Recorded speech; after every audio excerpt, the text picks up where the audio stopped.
Hola amigos y amigas de la literatura clásica. Esto es Clásico Kitters con Miss Maupassant, así que yo debo ser Miss Maupassant.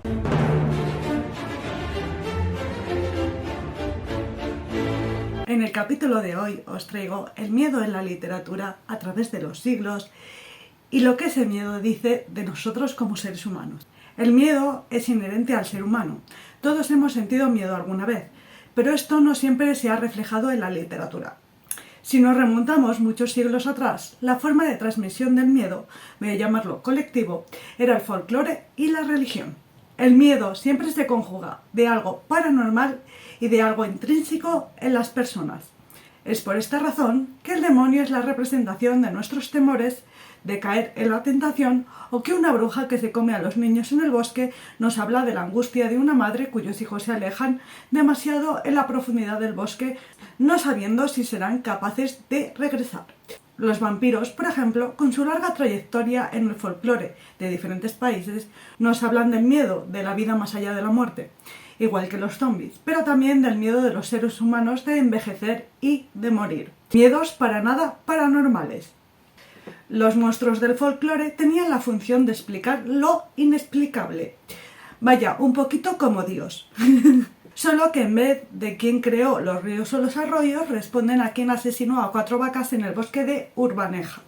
Que de eso os vengo a hablar hoy, de lo que se esconde detrás de los miedos de la literatura a través de varios siglos. Y os preguntaréis, ¿qué hace esta muchacha que se ha leído 6 libros de terror en su vida hablando del miedo en la literatura? Pues, cual hombre de mediana edad promedio en Twitter, me he venido arribísima. Me he puesto hoy lo más gótica posible.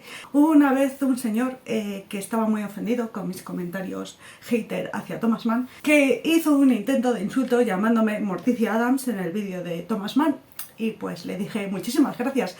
Y yo creo que el señor lo flipó mucho en su casa cuando para mí que me llamen Morticia Adams es un halago. Y ahí lo dejo. Me he puesto súper gótica, con la camiseta de los muertos recentes, de Beetlejuice. Soy muy gótica, pero de fachada, ¿sabes? Esto es un postureo de aquí te espero, y todo esto para hablaros de un montón de lecturas de terror que he hecho esta semana pasada, porque me he leído muchísimas cosas. He dedicado casi todo mi tiempo a leer historias de terror. ¿Quién soy? ¿Quién me ha poseído? Espero que lo descubramos al final del vídeo. Todavía no lo sé. Espero que se aparezca. Y lo de a través de los siglos es porque el primer libro que os traigo fue publicado en 1794 y el último es de 1962, y nos da un amplio margen para ver cómo evoluciona el género de terror y los miedos que reflejan ese género de terror del ser humano, ¿vale? El primer libro es Los misterios de Udolfo, de Anne Radcliffe, que es la primera novela gótica escrita en femenino, que salió unos cuantos años después de la primera novela gótica del género, que es de Horace Walpole, y que fue publicada en 1764. La novela fue parodiada en La abadía de Northanger de Jane Austen, a pesar de que era una de las novelas favoritas de la autora. Esta novela conjuga todos los elementos clásicos de las novelas góticas, como pueden ser el castillo tenebroso, las experiencias paranormales y la heroína indefensa. Emily es una joven delicada de grandes sentimientos y alta moral, que ha sido educada por su amorísimo padre de forma demasiado notable para ser mujer. Muere su madre y luego su padre, y la felicidad de Emily se rompe para siempre. Pasa a vivir con su tía Sharon. No estoy segura del nombre, ¿vale? Porque ni siquiera lo he buscado, ¿vale? Me sonaba que era Sharon, y a la aventura. Por petición de su padre, ¿vale? Que le dice expresamente que se vaya a vivir con su tía. Esta señora, que tiene la personalidad de Cruella de Vil, pero más arrogante, se casa por la pasta y el estatus con el señor Montoni. Juntos los tres se mudan a Venecia y luego al castillo de Udolfo, teniendo que dejar atrás Emily a su amado, cuyo nombre no me acuerdo y que por eso no lo he apuntado, porque ya os he dicho que no he buscado. Allí, en el castillo de Udolfo, nos enteramos de que es un castillo encantado con muchos misterios. Lo que nos dice esta novela del miedo es muy interesante, pues los misterios del castillo giran en torno a demostrarnos que Montoni es malvado. Como si no fuese suficiente, que quiere obligar a Emily a casarse contra su voluntad y la tiene medio secuestrada en el castillo, mientras que intenta que su mujer le legue todas sus pertenencias, porque se ve que hicieron separación de bienes o algo, que en el caso de fallecimiento de la señora pasan a Emily y no al señor. Pero los verdaderos fantasmas de esta novela son todos aquellos secretos que nos guardaron nuestros seres queridos, aquellos que creíamos conocer, que vienen a acecharnos de forma inesperada cuando estos ya no están entre nosotros. Y también da mucho miedo la cantidad de poemas que intercala la autora porque están traducidos de aquella manera y pues que no tiene sentido, todos son de carácter naturalista, ¿vale? De los entornos. Además es una señora que escribía demasiado los parajes, que a mí personalmente eso no me gusta porque yo no lo veo. Entonces pues es como un tratado de viajes de una señora que lo escribió con un tratado de viajes porque no estuvo allí. Te quiero decir, pues eso sí, para escribir con un tratado de viajes, mejor esta señora que Chateaubriand, que hacía los parajes todos igual, solo que iba cambiando las palabras, ¿sabes? Es como lo de copiar, pero cambiar las letras para que parezca lo tuyo. Vale, pues así muchas veces. Pues así hacía Chateaubriand, en el sentido de gente que escribe sobre sitios que no ha estado. Anne lo hace muchísimo mejor que Chateaubriand. Creo que la razón de la parodia de Jane Austen es porque Emily es una protagonista súper pasiva. Siempre necesita la ayuda de otros, que lo que nos demuestra estas circunstancias es la importancia de llevarse bien con el servicio, ¿vale? Yo ahí lo dejo. El siguiente de los libros es Cuentos fantásticos del siglo XIX de Italo Calvino, que es un libro recopilatorio de cuentos de lo paranormal que recorren todo el siglo XIX, que nos hace Italo Calvino, que no es un libro de Italo Calvino en sí, que me confundí yo. Quería leer algo suyo después de las maravillosas reseñas que había escuchado circunscritas al reto de Italo Calvino de Maggie de Bitácora de Libros, y pues me tendré que buscar otra obra, porque esta no me vale.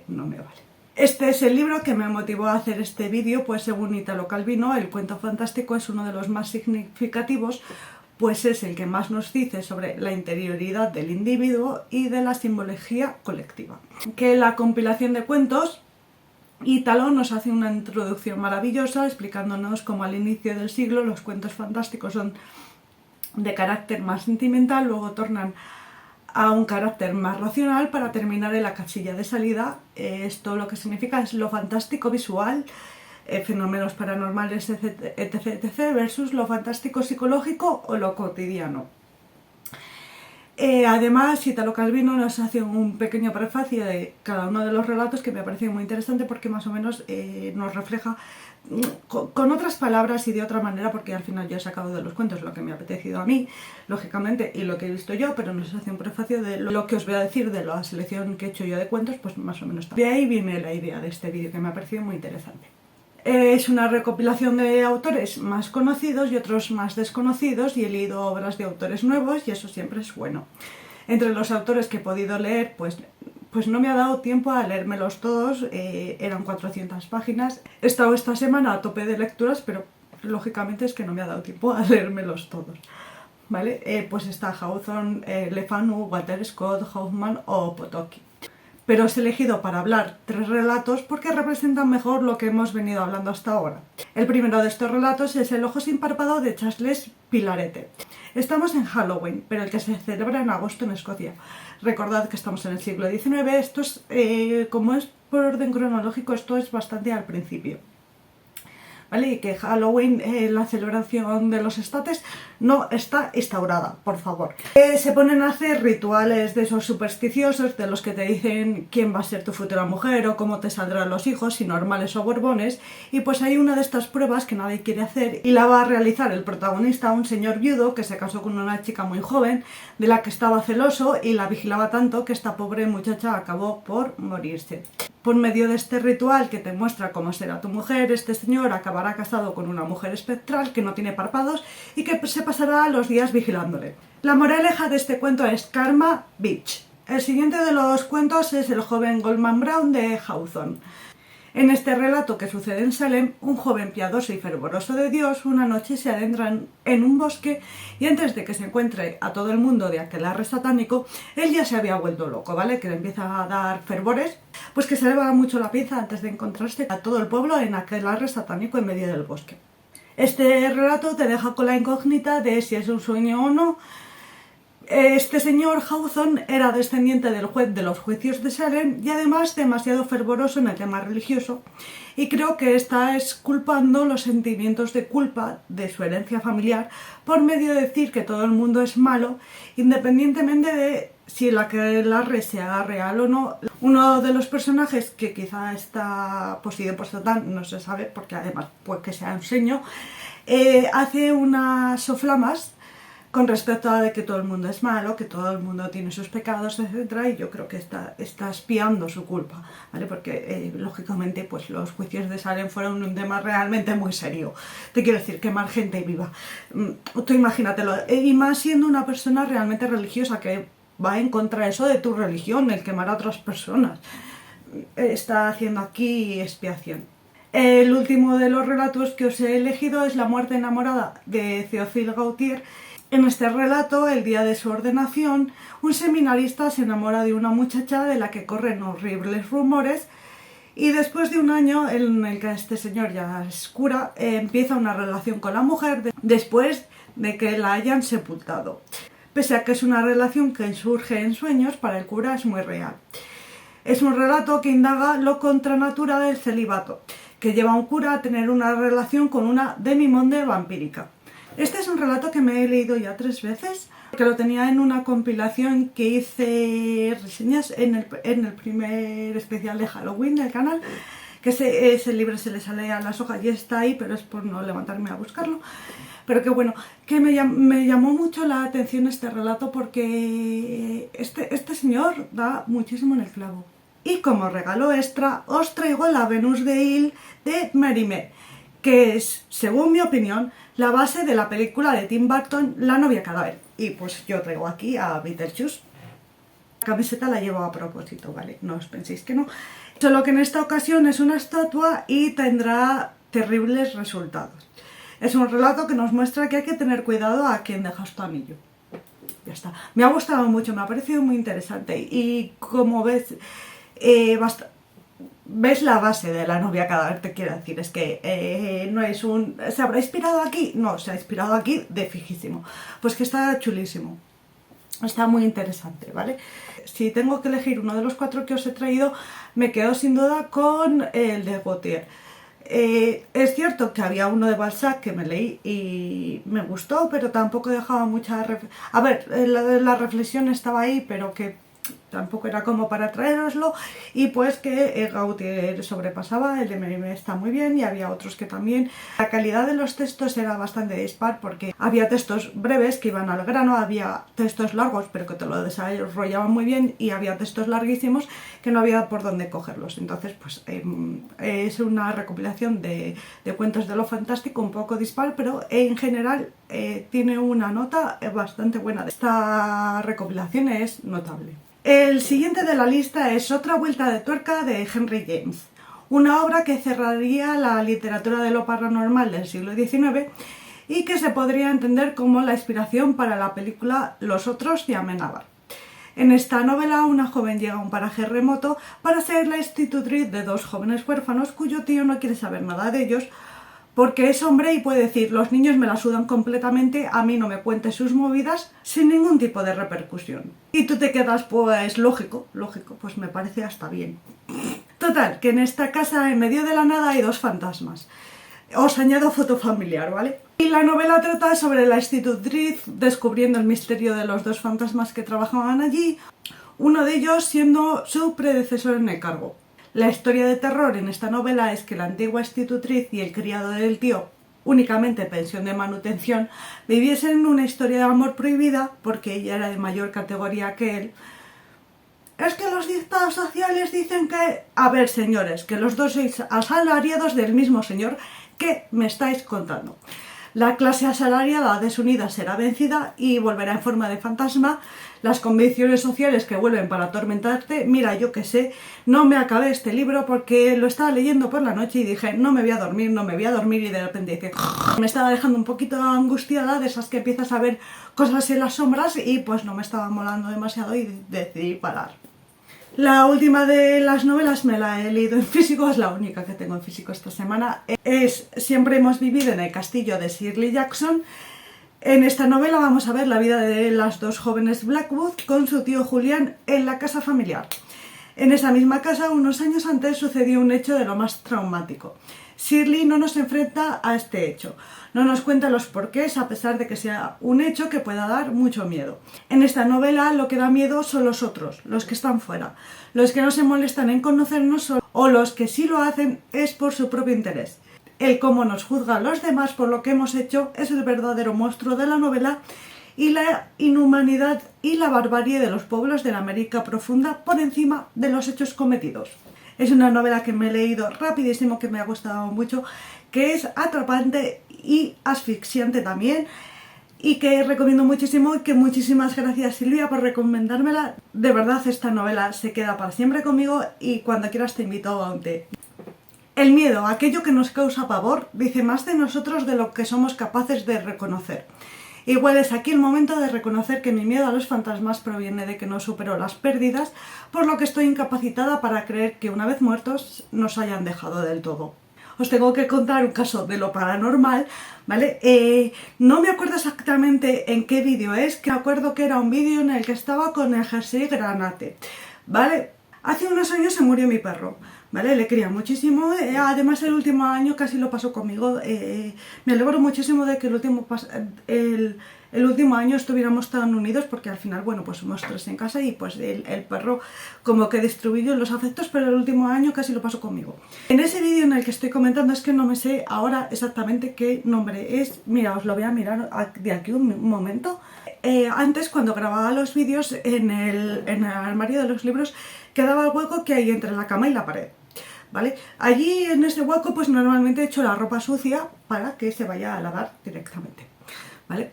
Y pues y además pues tengo el zapatero con zapatos y cosas y así, y normalmente lo que hace es crear sombras, ¿vale?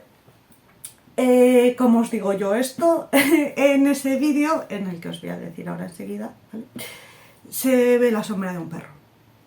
Cuando mi perro ya estaba muerto, te quiero decir, mi perro había fallecido, en ese vídeo aparece la sombra de un perro, porque a mí me veía cosas raras, pero es que en muchos vídeos, si se veía ese hueco, se veían cosas raras. Pero en esa, si haces la foto y agrandas, se ve un perro.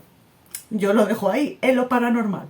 Para más información, si queréis saber a mi perro fantasma, está en el huequito, hacéis captura de pantalla, lo ampliáis, está en la Cartuja de Parma de Stendhal, en esa reseña.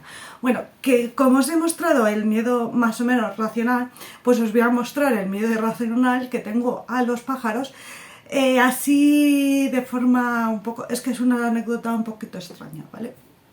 Cuando tenía 10 años en el McDonald's regalaban estos muñequitos que eran la versión pequeña del Furby, ¿vale? Que era un juguete tipiquísimo de los años 90. Bien, estos Furbies les ponías pilas y hablaban. Lógicamente no tenía tanta expresión vocal como el grande, pero decían frases y demás. A mí ese muñeco al mes o a los 2 meses me empezó a dar mal rollo, ¿vale? Entonces lo que hice fue quitarle las pilas y dejarle debajo de la cama. Por las noches, ¿vale? En la que estás en la cama, yo oía al mierda muñeco del Furby, ese de imitación del McDonald's, lo oía por la noche, me empezó a dar mucho miedo. Y desde entonces me da miedo los pájaros, ¿vale? No era realmente un pájaro el Furby, pero tenía piquito. El Furby era un juguete diseñado para hacer espionaje, que ya eso, el Furby, la concepción del Furby ya es turbia. Como os he dicho al principio, es un poquito raro que una persona que ha leído en su vida 6 libros de terror haga un especial El miedo a través de los siglos. Pero algunos ya sabréis que de pequeña me fascinaba el cine de terror. Desde los 10 hasta los 16 o 17 más o menos, consumí cada película de este género que cayó en mis manos. Eran épocas un poco turbias de videoclubes y demás. Yo personalmente no tengo ningún tipo de nostalgia con respecto al videoclub, porque ni mi padre, ni mi madre, ni mi hermano, ni yo, lógicamente estos dos últimos éramos niños, teníamos ningún criterio cinéfilo, por lo que volvíamos a casa con el truño más grande que encontrábamos. Este título mola, para casa. Esta portada me gusta, para casa. Y nos hemos comido truños infumables, te quiero decir. Entonces yo nostalgia de eso no tengo ninguna. Ahora hay un montón de formas de encontrar el contenido que te gusta, además súper específico, y seguramente si todavía existiesen los videoclubes, yo no tendría los conocimientos cinéfilos que manejo hoy en día.